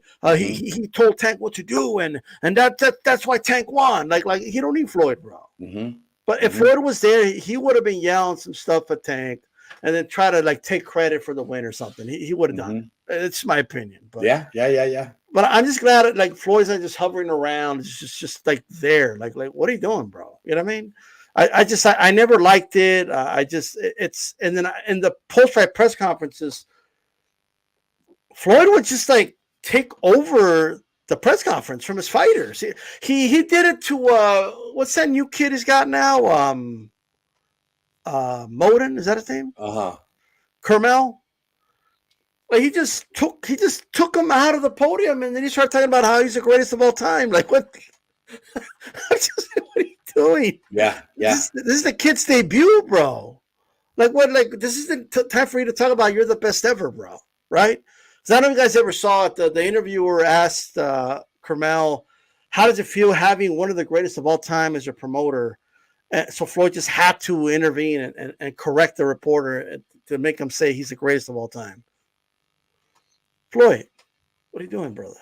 It's their show. It's their show now. Give them that product. Let them learn. Let them enjoy that. But yeah, you're right. I hadn't thought about that, but it makes all the sense in the world of why this kid, Tank, this champion, this star now, enjoyed it so much better this time, and you could see it. And it's look, one thing that's very important, we always used to tell fighters is after you win, after you get the knockout, it makes such a difference to the fans. Smile again. I mean, look, it worked for Oscar, but so many don't get it.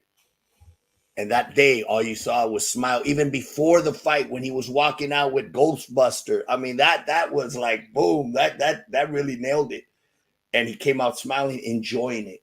And I think you're right. If Floyd would have been there, we might not see that same spirit from Tank.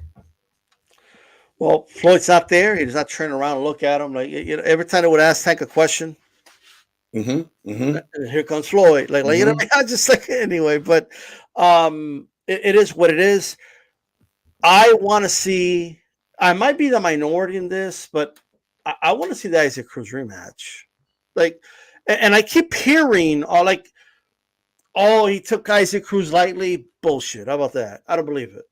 I think Isaac Cruz will always give Tank a tough fight.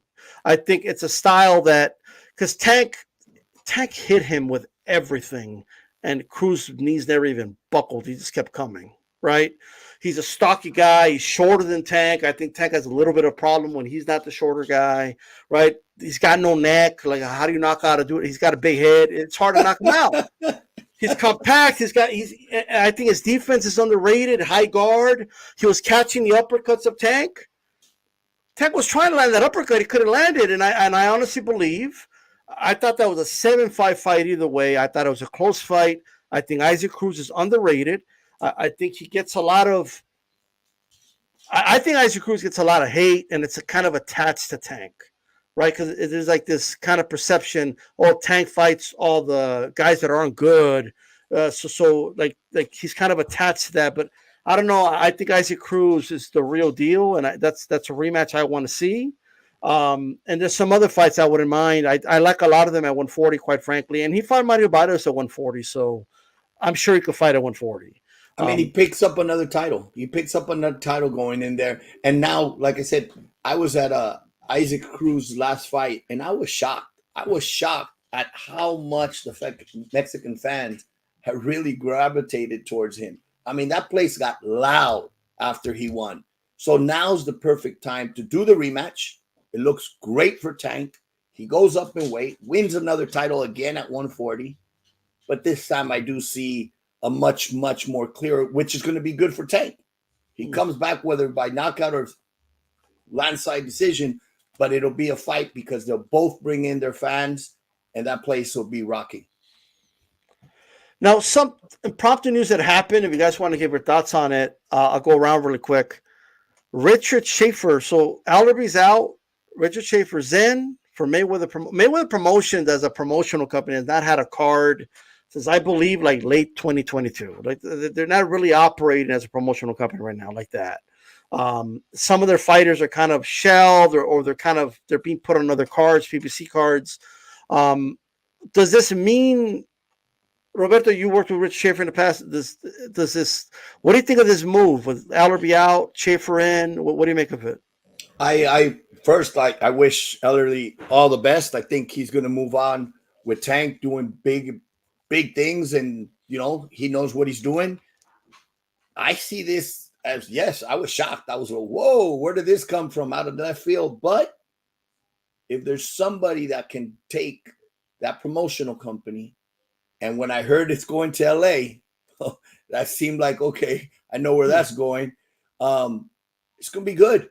It's going to be good. He can structure it, what it needs, that structure to start signing fighters, which is going to help fighters. There's going to be more fighters to get in there and really establish the promotional company. And hey, that came out. I know they've always had a very good relationship. Floyd's always had trust in Richard. Now he shows it. So I think we'll see a new era beginning now with Mayweather Promotions. Joe, what do you make of it, if anything? I like Richard Schaefer. I thought he did a great job with Golden Boy. I remember going to a fight once, and I just saw Richard Schaefer, how he just interacted with everybody in the press, talked to everybody. He was just so generous with his time and just gave well thought out answers. He didn't just give the typical, soundbite type things that most people do. But I just think the way the landscape is right now, I'm not sure it's going to matter that much because all the fighters are tied to, promoters already. And I think Matchroom and Top Rank and Golden Boy really have the game locked down. And I'm just not so sure what Richard could do. I don't know if Mayweather Promotions has the resources to really make an impact. Tank was the guy, and they couldn't hold on to him. So I don't know, what the future is going to be. I know they have that Morel kid. I don't know if that's going to be enough for them. So I'm a little skeptical on what type of impact he can make. But again, I hope the best for him. I do like Richard Schaefer a lot. Ashley, well, what do you think is going on here? Do you think Ellerby really did resign? Do you think there's some stuff going on with Mayweather? What do you make of all of this move? Well, first of all, it came out of left field. I mean, with Ellerby being with Mayweather, ever since Mayweather was fighting. And I'm talking about the 130, 135s. He's in the corner before anybody even knows who he is. But actually, Leonard been around the game even before Mayweather was even a professional. So, you know, he just wasn't known. You know what I'm saying? Just like Al Heyman, he wasn't known until he got with Mayweather, but actually he was working with Vernon Forrest back in the game. So, yeah, I was trying to figure out for the life of me why this split actually happened. It seems in the past, every time Mayweather would say anything derogatory about Ellerby would always keep it positive on a high note and just say, oh, that's just Floyd being Floyd. But on this one, it seems authentic. And when I look at the press conference, I didn't see Mayweather Promotions anywhere.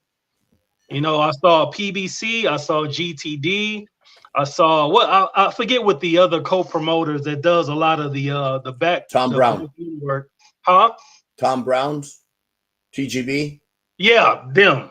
And they were there, you know what I'm saying, doing a lot of the back, the stuff on that people don't see, you know what I'm saying. But I didn't see Mayweather Promotions, so that's where I was like, hey, maybe this is the reason why Mayweather's mad. Tank is not signed to him no more, because if he was, Mayweather's promotion would have been on there because it represented his company as his fighter, and it was nowhere there. You know what I'm saying? So, I guess it was just inevitable. You know, the fighter himself, the superstar, Tank Davis, I think he owes a lot of his star power to Floyd, because when you get an opportunity to be a co-main event on a pay-per-view, you're not just being introduced to the boxing audience, you're being introduced to the paying audience, the people that are known to go in their pockets every time a certain fighter is getting in that ring. It don't matter if a lot of the hardcore boxing fans know you.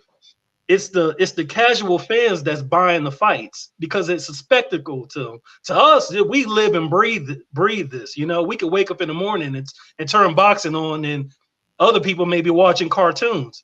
But the paying audience is what Floyd provided for Tank. And I guess he feels maybe this is just a slap in the face that, you know, Tank doesn't want to be with him anymore. And now, you know, Ellerby, he did not discontinue working with Tank. He wanted to be a part of this young man's future, and this young man is the future. And Floyd has absolutely nothing to do with it, and he's lashing out like a little child, just being honest. And when in actuality it's just business.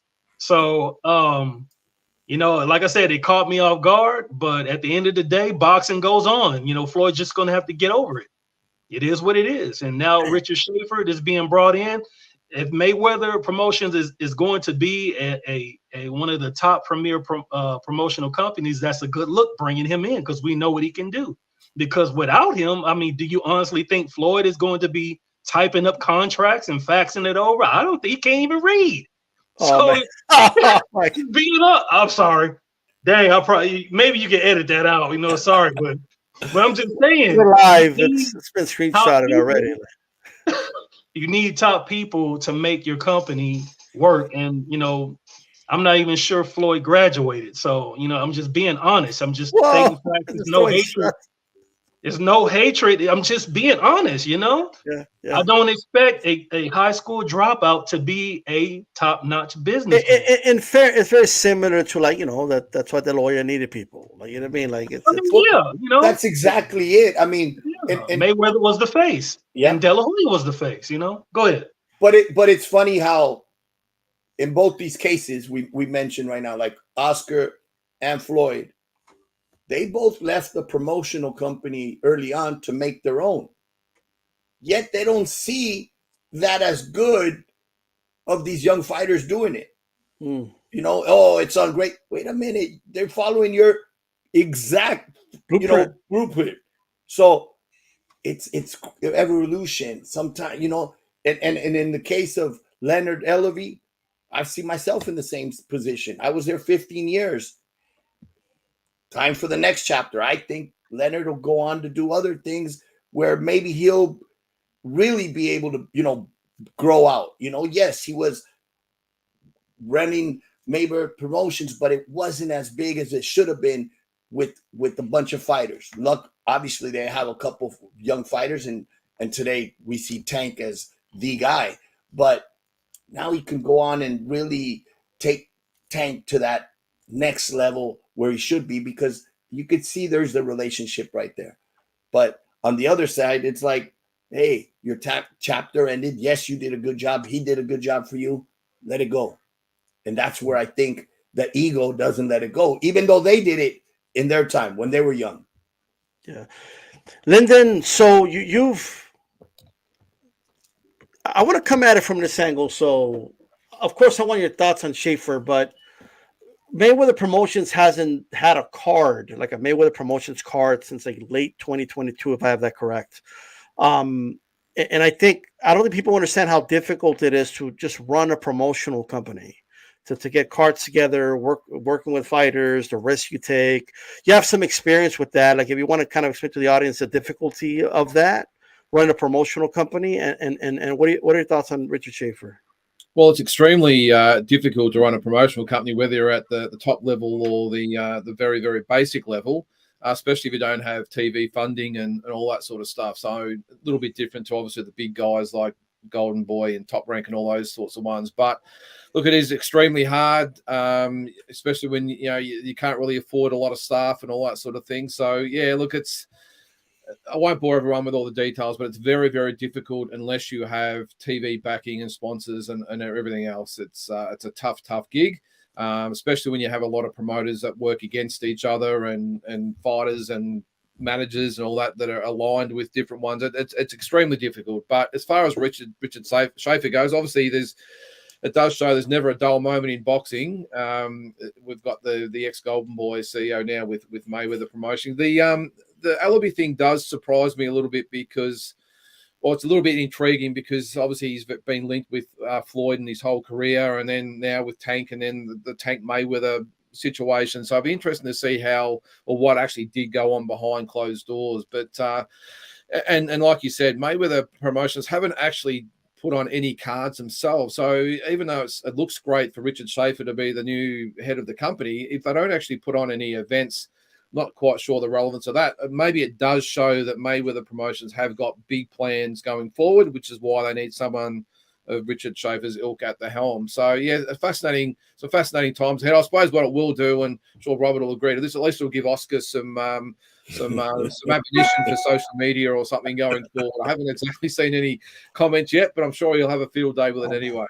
Absolutely, I can wait. I mean, it's coming. It's coming. You know, it's coming. Yeah, look, the one thing I remember about Richard Schaefer was around the time, because I remember like there was an interview, it was a while back. I think I saw it on Boxing Scene, and Rich Schaefer was talking about all the sponsorships he was able to get with Golden Boy. And he kind of cited Aram, like, oh, Aram's always complaining that we can't get sponsorships, but look, we got AT&T, we got I forgot all the ones they had, but he mentioned all of them. So he obviously has connections, and if they could help somehow get some funds to get TV dates and all that, maybe Mayweather Promotions will be on its way to something. One more thing before we get to the last topic. Turki Al-Sheikh, there's a rumor going around that he's going to buy out like Matchroom and Queensberry. He's going to like buy out all these companies, and I'm very skeptical of it. I'm not really buying it. I find it very hard to believe that all these promoters are just going to, yeah, sure. Unless they offer obviously a crazy amount of money. You're going to have to offer Matchroom a lot of money for them to sell that. You're going to have to Queensberry, Top Rank, Golden Boy. You're going to have to offer a lot of money. And I don't even know if it's worth it. Like, they're probably just better off just paying fighters on cards and making money off of that than doing that. But does it happen? Do you think it happens? Robert, is that really going to happen? I could see the offers being put out. I could see a vision of maybe they're thinking a UFC, bringing all of it together and under one banner. It's never worked for boxing, but I don't think we've ever seen the kind of money that they have, that they're really, if he wants, when we said nobody can really do what we want, well, he's showing right now that with money you could, you can buy anything, and shit. They're putting these fights together that we weren't thinking could be done, and much less doing them there. But one thing to think of is you could buy everything that's out there right now, and tomorrow there's a new one and a new one and a new one. And that's what happened, back a few years ago when the whole split with Golden Boy is, okay, you had lost half the roster. Well, now you go and start signing new fighters again. And who were they? Virgil Ortiz, Ryan Garcia, Jojo Diaz. As these other fighters are now starting to retire, the new crop is starting to come out now. So every day in boxing, there's 50 new possible champions, that you just need to groom. So that's why I don't see it working. If you can go out and buy everything south today, now it's easy to buy the little ones at that point. But how do you keep sustaining all the young fighters that keep coming? I mean, you're going to have 500 fighters, 400 fighters. I mean, how are they going to be busy? That's what we saw too at one point with PBC. They had too many fighters, not enough dates. So, yeah, I'm very skeptical. I look at it like if you think of baseball, like you have teams, they have recruiters, they have a farm system. They build it and then compete against each other. And I think the sport, in my opinion, it's right now with money and all the promoters. We're making all these great fights right now, so we don't really need to change anything from what I'm seeing. But if they're going to have the money, but it's my opinion. Beeb, does it really happen? Are we going to get a UFC type league?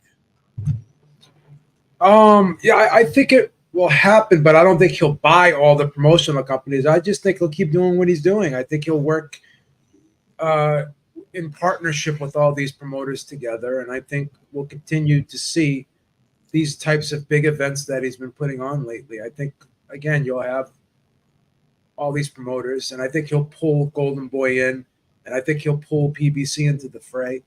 And I just think it'll just be a bigger pool. But in terms of him buying all of the companies and running all of the companies, I don't think it's going to be like that. But like I said, I do think that he'll continue to move forward and try to have everyone work together. Ashi, if Turk Al-Sheikh, obviously they got a lot of money, right?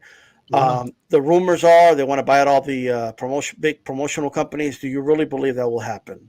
And do you think that's a good thing? Well, that's out of my tax bracket to me to be able to foresee if that's good or not. I'm still trying to balance in light bill, gas bill, groceries. I've never seen anything like that. Of course, when you have that type of capital, you can propose all these different scenarios business-wise. I would imagine in order to facilitate that type of transaction, you would have to keep those promoters on payroll. Aram, what's the guy with Matchroom? Hearn. What's his name? Eddie Hearn. All the big promoters, I can't even name them all right now. There are certain expertise that they bring to their companies that make it the great business that it's become in our sport. You know what I'm saying? Who can you bring to the forefront that their team can teach? The Al-Sheikh, whatever his name is, who does he have on his team to be taught how to facilitate those entities in the sport of boxing? You know what I'm saying? You taking people who have absolutely no knowledge of the sport, and you're supposed to teach them the ins and outs of boxing promotions abroad and think it's just going to work. I don't think it works without keeping Eddie Hearn on payroll or all the other guys. Oscar's team and Top Ranking, all them. And number two, I don't even think most of the old heads would even be interested. You would have to come with a number that would make old Bob say, you know what, I'm spending the rest of my days on the yacht in the Bahamas. And, Bob's been around this sport for 50, 60 years. It's going to have to be one hell of a number. Then, if you're going to be the owner or the CEO of this new corporation, you're in Saudi. What do you know about boxing in the United States? Are you going to stop facilitating the fight game in the United States? Are you going to start coming over here and seeing how things are done here? This is not a Muslim country, so a lot of things go in America that doesn't go in Saudi Arabia. Are you going to be able to deal with that? With ring card girls with shorts hanging all up in their ass? That doesn't go in those type of lens. I'm not saying whether good or bad. I'm just saying there's a culture difference. So I think it's a lot of things you have to weigh in before you say, hey, I'm just going to buy it all and bring it all under one umbrella. As of right now, we appreciate his interest in the sport and giving Saudi Arabian fans an opportunity to see these fights in their homeland, and also providing an opportunity for fighters to make money abroad. You know what I'm saying? I think he should continue doing what he's been doing. If it's a successful business venture, don't fix what's not broken. But to make these proposals, I can't foresay if it's going to work. It's a lot of things that make UFC work the way it does. I mean, they make their own world title. The sport of boxing has sanctioning organizations independent from these promoters who rank the fighters, send guys, to these fights. They write letters. They jot everything down that they see at the fight. You know what? I forgot what they're called. Those particular guys are called. They rank guys all over the world. The boxing promoters are not in charge of any of that. They don't rank anybody. So that's some of the difference between UFC and the sport of boxing. You know what I'm saying? It's a lot of separate entities that make the sport what it is. UFC, everything is in-house. It's damn near WWE, but a real combative sports though, not of choreographed, with good booking. So yeah, I don't know, man. I don't know if it's gonna work. This a heavy question to levy at me right off the spot, man. But I just don't know if it'll work. I'm anxious to know what you guys think more so than my own thoughts, honestly. So Lyndon, how do you feel about the idea of the Sheikh here buying out all the major promotional companies? Theoretically, like if it were to happen, like is that something you would welcome or would it worry you?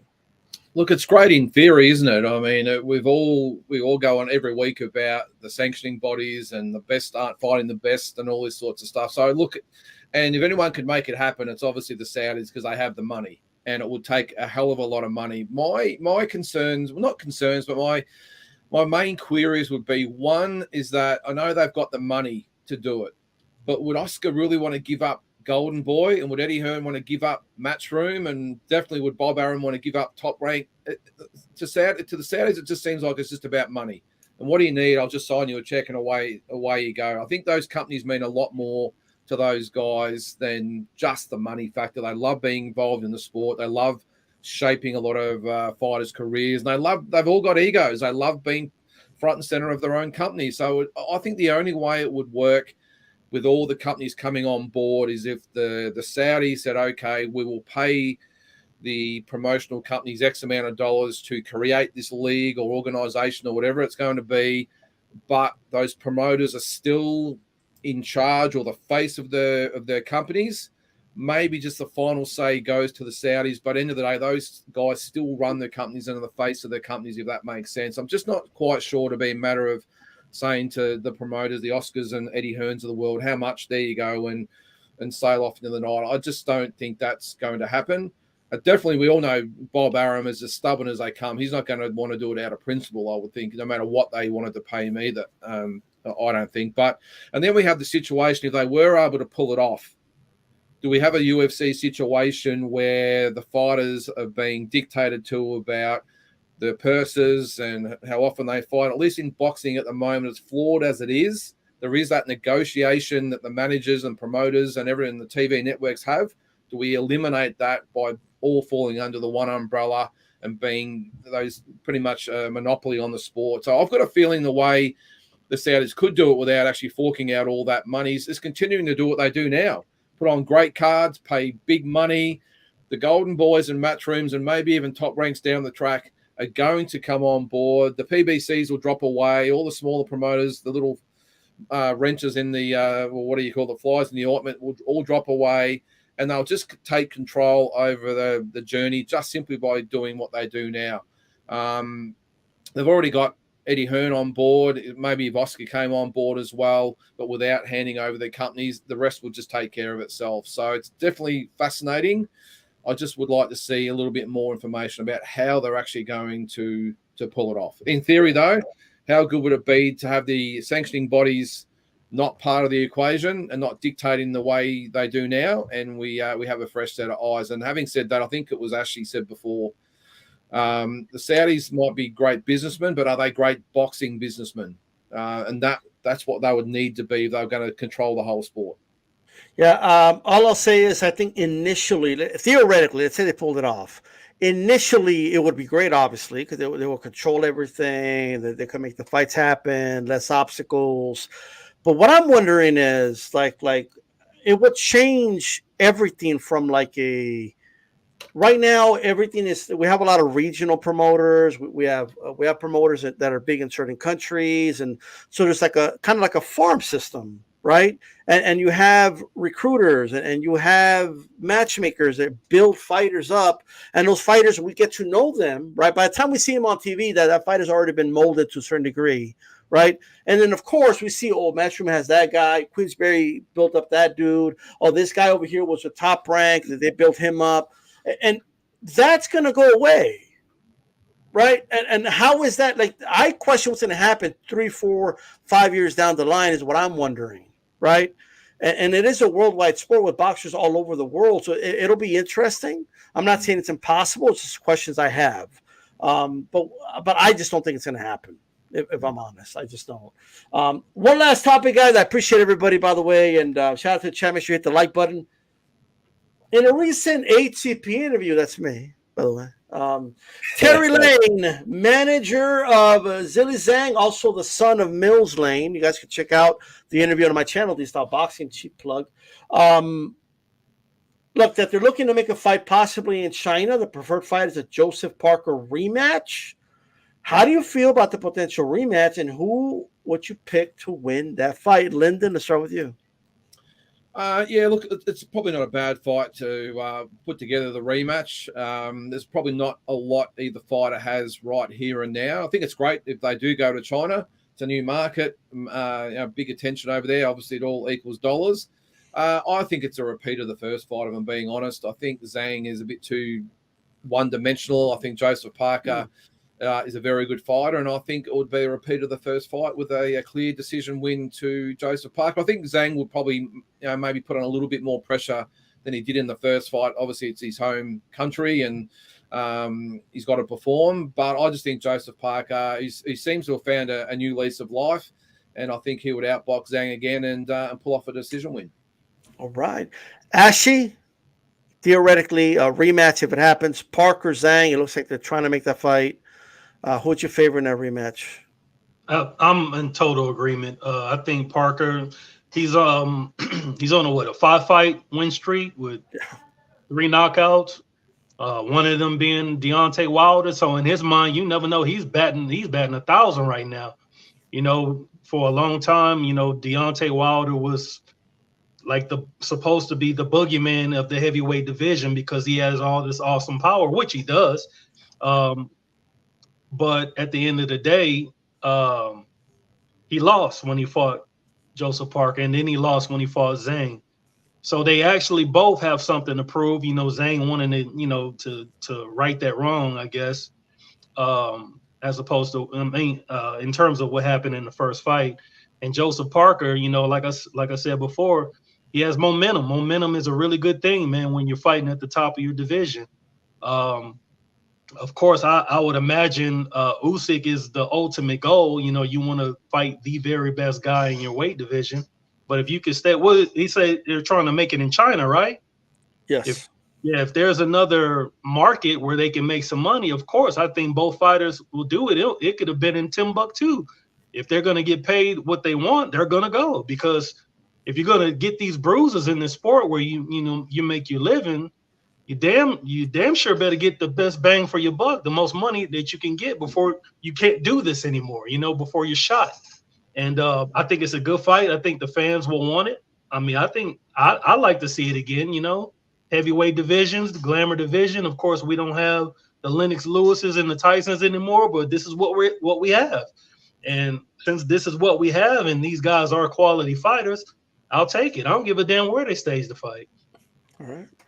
Roberto, rematch, and if you're Parker, do you go to China to make this fight? Yes, yes. I think it's awesome that they're even thinking about China.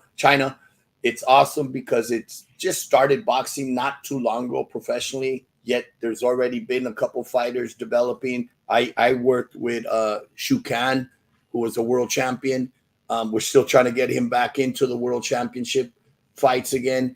But in the maybe 5 to 10 years, it's grown. Now if there's an interest and we can get a huge stadium out there to support a big heavyweight, now's the time to do it, because we had a heavyweight from China. He just didn't pan out. Taishan. This one's panned out. He's fought at the big level. He can bring the fans into that arena, right? Unfortunately for him, he has to fight Parker, who will repeat and beat him again, but that would be amazing just to have another stadium in another part of the world showing that boxing can fill up stadiums. All right. Joe, potential rematch here. Who would you favor? And if you're Parker, do you take that chance again? I think Parker will take the fight if it's offered to him. I think it's a good fight. Sure, he'll get paid well for it. I picked Parker in the first fight because I think his style is just not great for Zhang. Zhang doesn't like that pace, doesn't like that movement, and is more of a mid-range guy. Parker can do it all. He can fight on the inside, the outside, and I think just his overall footwork is going to give Zhang problems, and the pace will give Zhang problems. So I would favor Josph Parker again. All right. I agree. I think Parker would win the rematch, but if Zhang comes in better shape, I think it's even a tighter fight. Maybe some risk going to China, but hey, it is what it is. It's another market. And from what I was told, Parker's kind of well known after his win over there in China. So it's just another market for him. So that'll be that. I appreciate everybody that joined us. A shout out to Ashley once again, brother. Thanks for coming on. Lyndon, Roberto Diaz, Joe Beeb, and this is D-Style Boxing. Keep it boxing. We're out of here, guys. Thanks, guys. Thank you.